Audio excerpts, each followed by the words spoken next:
नमस्कार मित्रांनो, रोजच्या आहारामध्ये आपल्या एक तरी आवळा रोज खाल्ला गेला पाहिजे.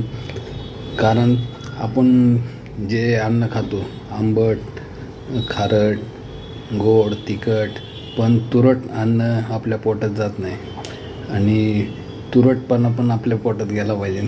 त्यासाठी रोज एक आवळा हा खाणं गरजेचं आहे. नुसतं आवळा तो खाताना चावून खायचं, ज्याच्यामुळं हा तुरटपणाचा जो रस लाळे थ्रू आपल्या पोटात व्यवस्थित जाईल. आवळा खाल्ल्यामुळं सी विटॅमिनमध्ये वाढ होते. तसेच केस काळी राहतात.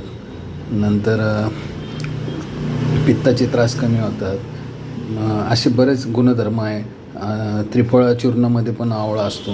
म्हणजे आवळा हे औषधी असतं. त्यामुळं आपल्या आहारात एक तरी आवळा रोजचा कच्चा खाण्यात यावा. धन्यवाद.